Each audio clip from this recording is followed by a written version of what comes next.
أعوذ بالله من الشيطان الرجيم بسم الله الرحمن الرحیم قال قاف کو ادا کرتے وقت خیال رکھیں کہ کاف کی آواز نہ آئے کیونکہ یہ حروف مستعلیہ یعنی موٹے حروف میں سے ہے. الف سے پہلے زبر ہے تو الف مدہ کا قاعدہ کریں, مینس کے ایک الف کی مقدار میں کھینچ کر پڑھیں.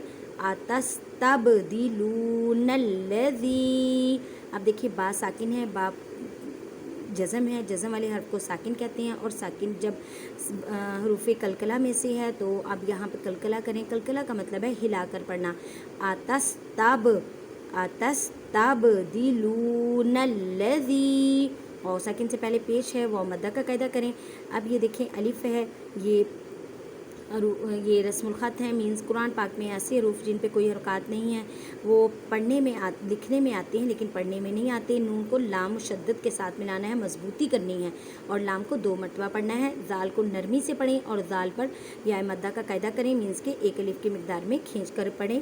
ہوا, ہا کو حلق کے نیچے والے سے ادا کریں. ادنا, اد, دال کو ہلا کر پڑھیں, کلکلہ کا قاعدہ کریں. ادنا, نون پہ کھڑی زبر ہے, ایک الف کی مقدار میں کھینچ کر پڑھیں. بالذی, بالذی, یہاں پہ یا مدہ کا قاعدہ کریں, دال کو نرمی سے پڑھیں. ہوا خیر, قال اتستبدلون الذی ہوا ادنا بالذی ہوا خیر. اب یہ دیکھیں یا ساکن سے پہلے زبر ہے, یا لین کا قاعدہ کریں, مینس کے نرمی سے پڑھیں. اب یہاں پہ وقف کی علامت ہے, اب یہاں پہ را کو ساکن کر دیں. خیر, اہبتو, اہبتو مسعن. اب دیکھیں را کے پر تنوین ہے, تنوین کے بعد فا ہے, اور فا حروف اقفا میں سے یہاں پہ اقفا کا قاعدہ کریں, مینس کے نون ساکن یہ تنوین کی آواز کو چھپاتے ہیں ایک الف کی مقدار.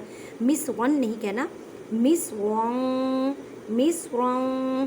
فإن, فإن, اب دیکھیں نون مشدد ہے تو گنہ کریں. گنے کا مطلب ہے آواز کو ناک میں لے کے جانا ایک الف کی مقدار میں. لکم, اب میم ساکن کے بعد میم ہے, یہاں پہ ادغام شفوی کا قاعدہ کریں گے, مینس کے گنہ کرنا ہے, اور الف کا قاعدہ, الف مدہ کا قاعدہ ہو رہا ہے, ایک الف کی مقدار میں کھینچ کر پڑھیں.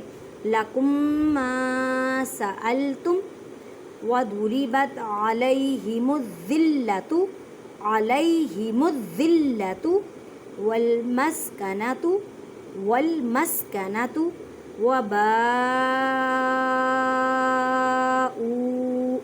اب دیکھیں بڑی مد ہے 5 الف کی مقدار میں, الف مدہ کا قاعدہ ہو رہا ہے, ایک 6 الف کی مقدار میں کھینچ کر پڑھیں. یہاں پہ واو مدہ کا قاعدہ کریں. بغضب من اللہ, اب دیکھیں با کے نیچے تنوین ہے, تنوین کے بعد میم ہے, یہاں پہ ادغام ما غنہ کریں, مینس کے گنہ کرنا ہے. اللہ کے لفظ کو موٹا پڑھیں کیونکہ اس میں جلالہ ہے, جب اللہ کے لفظ سے پہلے زبر یا پیش آ جائے تو اللہ کے لفظ کو موٹا کر کے پڑھتے ہیں. ذالکا, زال کو نرمی سے ادا کریں. بِأَنَّهُمْ, اب دیکھیں نون مشدد ہے, گنہ کریں. کانو یکفرون, یکفرون, واو کو موٹا پڑھیں, اور واو ساکن سے پہلے پیش ہے تو واو مدہ کا قاعدہ کریں. بِآیاتِ اللہ, اب دیکھیں اللہ کے لفظ سے پہلے زیر ہے تو اللہ کے لفظ کو باریک پڑھیں گے, کیونکہ جب اللہ کے لفظ سے پہلے زیر آ جائے تو اللہ کے لفظ کو باریک پڑھتے ہیں. وَيَقْتُلُونَ النَّبِيِّينَ, وَيَقْتُلُونَ النَّبِيِّينَ بِغَيْرِ الْحَقِّ, بِغَيْرِ الْحَقِّ. اب دیکھیں قاف ساکن, قاف مشدد ہے اور وقف آ گئی ہے. اب یہاں پہ جماؤں کے ساتھ قاعدہ کریں, اور آواز جو ہے نا یہ حق, بغیر الحق. ذالک بما عصوا وکانوا یعتدون. اگر کسی نے آن لائن قرآن پڑھنا ہو تو مجھے ضرور کانٹیکٹ کریں. جزاک اللہ.